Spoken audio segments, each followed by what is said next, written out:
Instead of heading straight to her hotel, Lin Yusen takes Ni Zigwang to an arcade.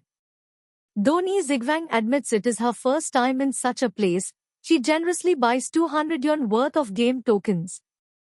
To her surprise, Lin also claims it is his first time, yet he proves to be a natural at the racing games, effortlessly outperforming her. Ni Zigwang jokingly complains that he should have let her win since she was the one who treated him to the tokens. As the arcade closes, they transition to a late-night screening of Dark Doctor Detective. Exhausted, Ni Zigwang soon falls asleep, her head eventually coming to rest on Lin's shoulder. Lin watches her sleep, his eyes filled with a tenderness that reflects the many moments they have shared since meeting. When she wakes up as the credits roll, she is impressed that Lin can recount the entire plot, a complex story about illegal drug trials, proving he was paying attention to both the film and her. Refusing to let the night end, Ni Zigwang suggests finding a place with a view.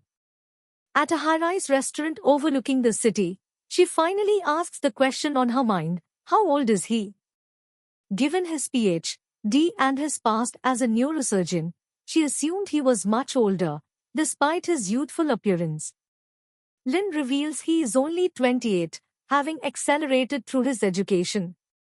He teases her about her sudden interest in his life, and Ni Zigwang, slightly embarrassed, mentions she might just ask Dr. Fang for the rest of the details later. Lin notes that since the next day might be snowy and difficult for taxis, he will pick her up for the second wedding. Ni Zigwang tells him to dress extra handsome to continue playing the role of a boyfriend, jokingly noting that since she is beautiful, he isn't the one losing out in the deal. The night takes a logistical turn when they arrive at the hotel and Ni Zigwang realizes she has forgotten her ID card. She calls Lin back, and the two spend the late hours at a nearby police station to secure a temporary identification document. Lin finds the situation hilarious, joking that they have now reached the level of going to the police station together. After seeing her safely to her room, he insists she deadbolts the door and call him if anything seems off.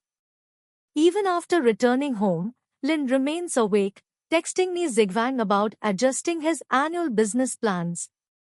Ni Zigwang smiles at his meticulous nature, noticing how he even formats his text messages with a sense of symmetry that suggests a slight case of OCD.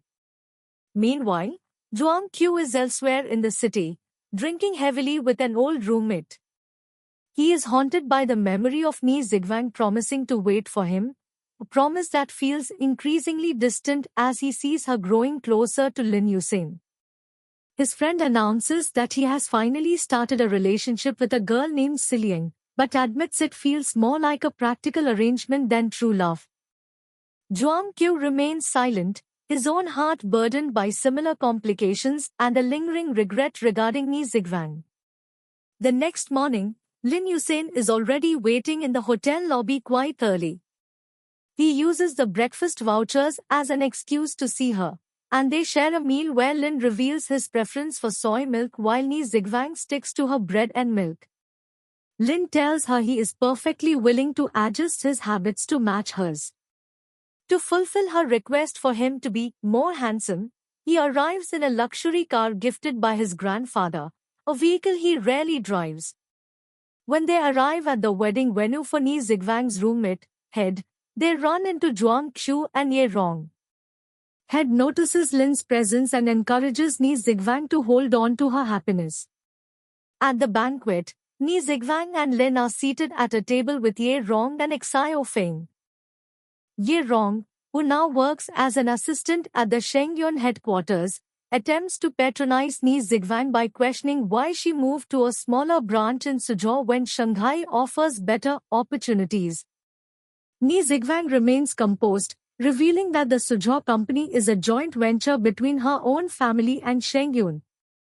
She effectively shuts down Ye Rong's arrogance by offering to help her with any difficulties at work, emphasizing that their college friendship is precious. Lin watches with amusement, secretly proud of how Ni Zigwang handled the situation. The tension at the table shifts when Zhuang Qiu joins them. The group learns that he has been promoted to the investment banking department at Huaya, a move that likely doubled his salary. However, the focus soon returns to Lin. Ye Rong reveals to the table that Lin is actually the grandson of the Shengyuan chairman. The classmates are stunned to learn that he was a top medical student who successfully pivoted to the business world. When the subject of his medical background comes up, Ni Zigwang protectively calls him a total talent, though she immediately feels a bit awkward for her outburst. To hide her embarrassment, she quietly serves Lin some fish soup, a small gesture of care that doesn't escape the notice of their friends.